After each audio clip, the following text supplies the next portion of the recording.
welcome back. Now, the ANC in the Western Cape is finally set to convene its provincial conference, the first since 2015. The party has been without stable leadership in the province for over a decade, and its support in the Western Cape has been on a steady decline. To unpack this, I'm joined by political analyst Lukhanyo Vangqa. Lukhanyo, thank you very much for your time here on eNCA. When it comes to the ANC in the Western Cape, it's almost not present. 2015 was the last time that they had their provincial elective conference, basically just giving the Western Cape to the DA on a silver platter, sort of giving up on actually winning that province back.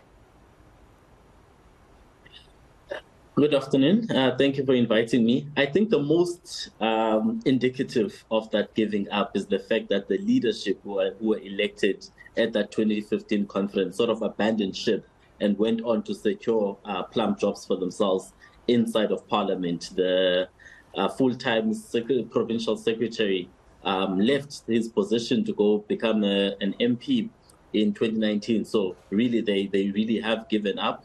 But also in the greater scheme of things, the Western Cape province for the ANC is a non-entity. It's the smallest province that they have. It's not in power. It's the only province where the ANC is not in power. And it contributes very little to the national life of the ANC and the national politics of the ANC in terms of influence, ideologies, and pushing sort of policies inside of the ANC or the political direction of the ANC. So really, it's the most inconsequential province of the ANC. And that also speaks to the fact that for years now, the other reason we saw postponements to their provincial conference since 2015 was because their BGMs couldn't reach the 70% quota. So it shows how divided the party is from branch level.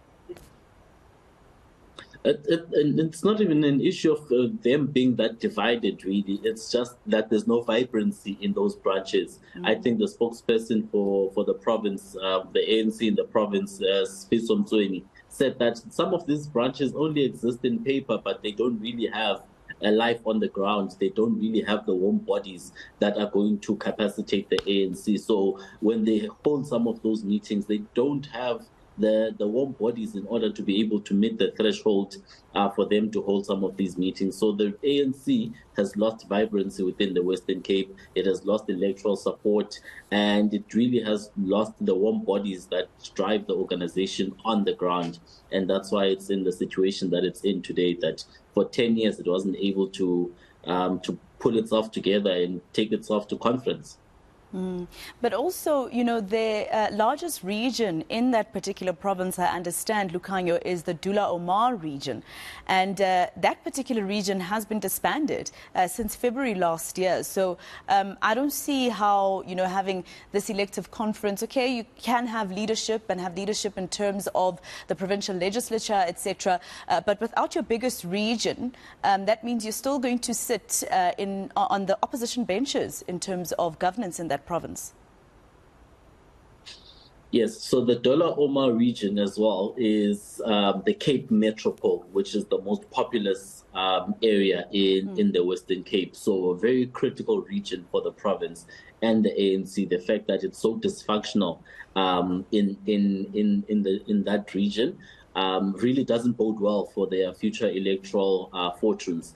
And as you're saying, they will not be able to make up the numbers that they need to be able to dislodge the DA or present some sort of a challenge for the DA. In the 2019 elections, the ANC hovered around 30% as a political party, with indication that it's going to decline even further than that. So they're really not a contender in the Western Cape against the DA. The DA is really the side much more worried about the Patriotic Alliance and the gains that that organization has been making. They're worried about the Good Party.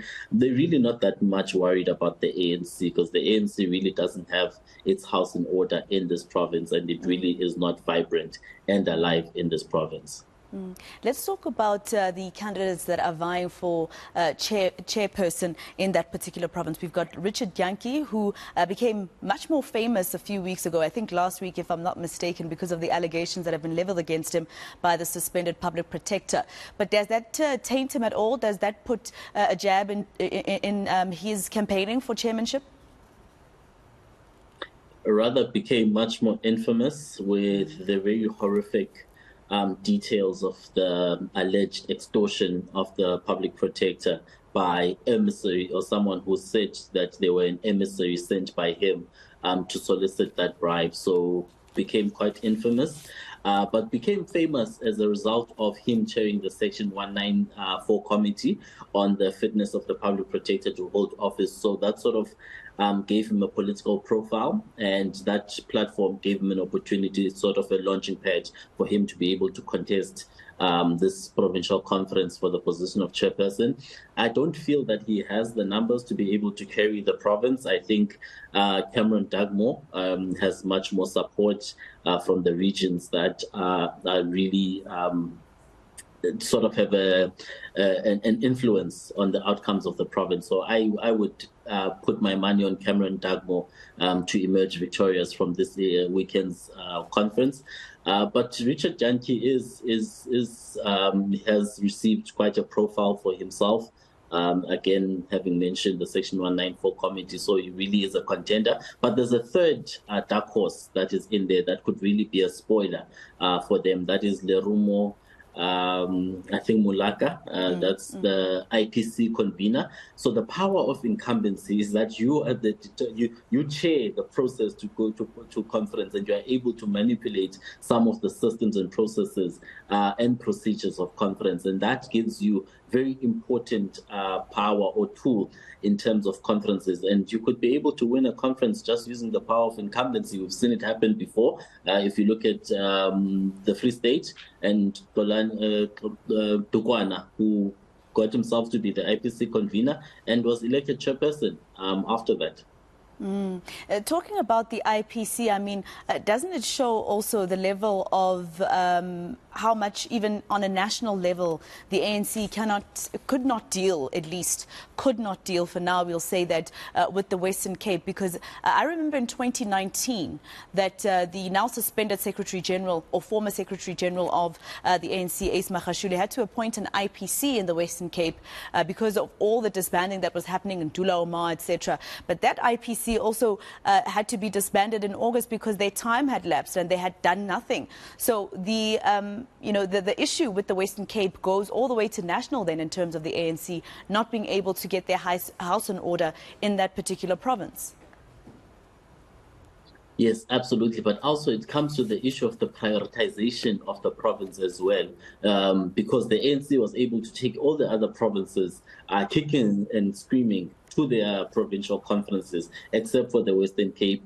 So not much really attention was given to the Western Cape to ensure that they're able to go to conference and have elected leadership that is going to carry that province forward. And you can say it's a negation of duty and responsibility by the national leadership not to have assisted this province to go to conference within the set times of 9 months from the previous IPC. But really, I would say it's because it's an inconsequential province. I mean, even if you win this province or you assist this province politically for the leadership at national, they really gain nothing from the numbers that come from the Western Cape. The eThekwini region is a much bigger has a much bigger membership than the entire province of the Western Cape. So real politics, the province doesn't really matter, and that's why it's been treated the way it has, as you have pointed out, it's been treated by the national leadership. Well, thank you very much, Lukhanyo, for your time here on eNCA. That was political analyst Lukhanyo Vangqa. All right.